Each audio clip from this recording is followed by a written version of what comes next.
আমি প্রতি মাসে 5,000 টাকা এই মাদ্রাসার এতিমদের জন্য ইনশাআল্লাহ দিব, আল্লাহ যদি আমাকে বাঁচায় রাখে। অগ্রিম 10 মাসের বেতন আমি আগামীকাল পাঠিয়ে দেবো ইনশাআল্লাহ। 50,000 টাকা অগ্রিম আমি পাঠিয়ে দেবো। আর আমি যতদিন বেঁচে থাকবো, আমি মরে যাওয়ার পরে আমার সন্তানকে ওসিয়ত করে যাব যে বাংলাদেশের হাফেজদের উজ্জ্বল নক্ষত্র, শিরোমণি মাথার মুকুট শায়েখ আব্দুল হক দামাত বরকাতুহুল আলিয়া, আমি যখন মরে যাব তখন আমি আমার ছেলেকে ওসিয়ত করে যাব যে এই মাদ্রাসায় যেন আমি মরার পরও 5,000 টাকা আসে। আচ্ছা, আমার বাড়ি কোথায় আপনারা জানেন?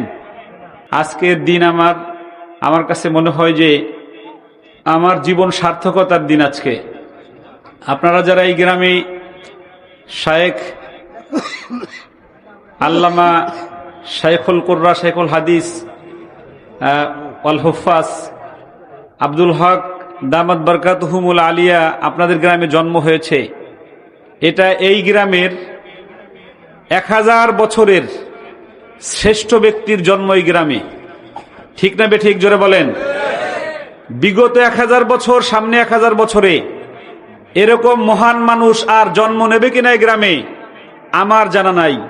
তবে এই মানুষটা আগামী 200 থেকে 500 বছরের মধ্যে শ্রেষ্ঠ মানুষ জন্ম দিয়েছে এই গ্রামে, আকিয়ারা গ্রামে। চিৎকার মেরে বলেন আল্লাহু আকবার। আরো জোরে বলেন আল্লাহু আকবার। আল্লাহ হুজুরকে নেক হায়াত দান করেন, সকলে বলছে আমিন। আল্লাহর ভালোবাসা পেতে হলে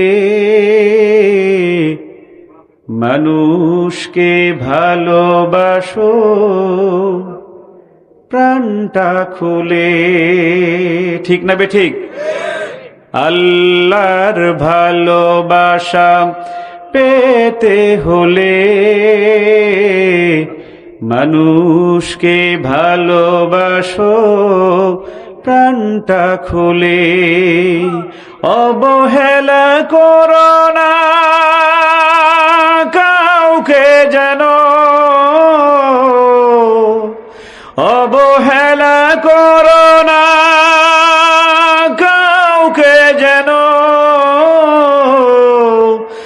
ধনী গরিব অসম করো না ভুলে। সবাই আল্লাহর ভালোবাসা পেতে হলে মানুষকে ভালোবাসো প্রাণটা খুলে। আওয়াজ দিয়ে বলতে হবে, ঠিক না বে ঠিক? আল্লাহকে ভালোবাসার পথ একমাত্র মানুষকে ভালোবাসা। হযরত মুহাম্মদ রাসূলুল্লাহ সাল্লাল্লাহু আলাইহি ওয়াসাল্লামের জীবনে যদি তাকান তাহলে দেখবেন দুনিয়ায়ও সেজদায় পড়ে কাঁদছে, আল্লাহ আমার উম্মতকে মাফ করো। আখিরাতে একদম শেষ দিবস, যে দিবসে মানুষের বিচার হবে, ওই সময় রাসূলুল্লাহকে সেজদায় পাওয়া যাবে, রব্বি হাবলি উম্মতি, ঠিক না বে ঠিক? জোরে বলেন। এই যে মাদ্রাসা, এই মাদ্রাসার উদ্দেশ্যও তাই,